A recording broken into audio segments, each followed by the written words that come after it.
Hey everybody, welcome back to the channel, and of course, let's get into talking about money. Today's video is all about real estate, specifically who is in control of the real estate market now. Is it buyers or is it sellers? Now, during the pandemic, particularly a 2-year window between middle of 2020 to the middle of 2022, that was probably the biggest advantage that sellers have had in the market during the 15 years that I've been a licensed real estate broker. I mean, buyers were just coming in droves. They did not care how many contracts were on it. They were trying to outbid each other. They were agreeing to ridiculous terms.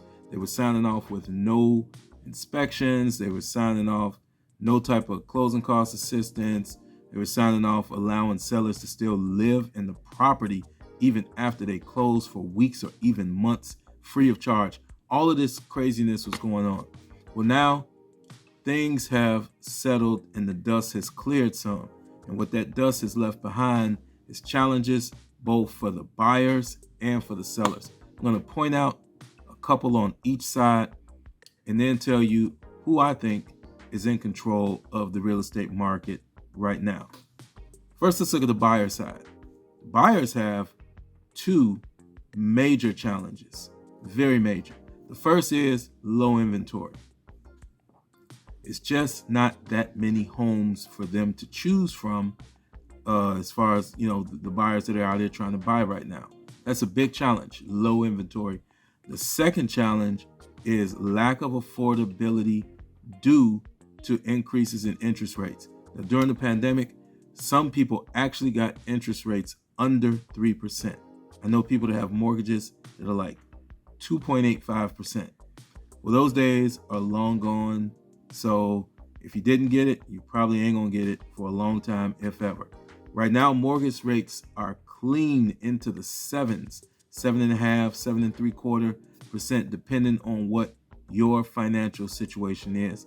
And that's causing a lot of buyers to just not be able to afford to buy. They just can't afford to buy because the prices have not come down that much since they were at an all-time high during the pandemic with the super low interest rates. So those are the two hurdles that the buyers are facing: affordability due to interest rates being high and lack of inventory. Let's look on the seller side and just see how much better or not so better do they have it. Sellers are facing a couple of big hurdles too.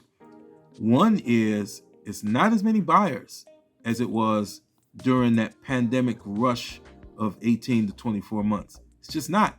A lot of them can't afford to buy anymore. And the ones that can, unless your property is just in the creme de la creme top tier neighborhood, you may have to, make some concessions to get a deal across. You may need to give some closing cost assistance. You definitely are going to have to let them have an inspection, and they most likely are not going to let you continue to live in the home free of charge after the deal has closed.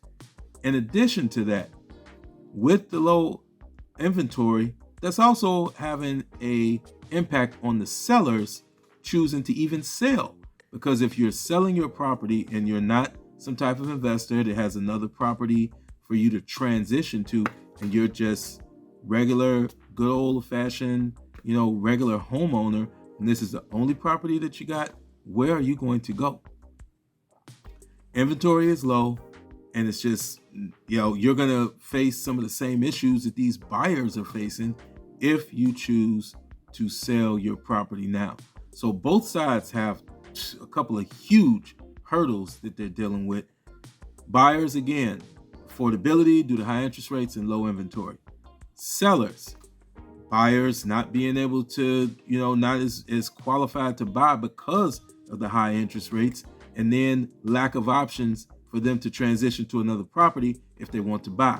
Even if they decide to lease, rent has gone up astronomically high over the last couple of years since the pandemic. So they would be looking at some sticker shock there. My final analysis is neither side is really in control anymore. It's just a real estate market where you got to go out there and get the best deal that you can. For sellers, I say if you really need to sell and you have a good contingency plan or something to shift into, Sell and get the most money that you can, but don't be a fool. Don't try and rake the buyers over the coals, because a lot of them just, they can't even afford to be raked over the coals, not with the interest rates. And for the buyers, get yourself in a better position to be able to buy by maybe sacrificing and just saving more money before you go into the market, which could make you a better candidate for additional loan products, and maybe even take advantage of distressed properties that a regular buyer that has to move into a move-in ready home can't buy. You got to look at, the game plan that's out there, the playing field that you're on, and just find your spots, pick your spots, what's going to be most beneficial for you.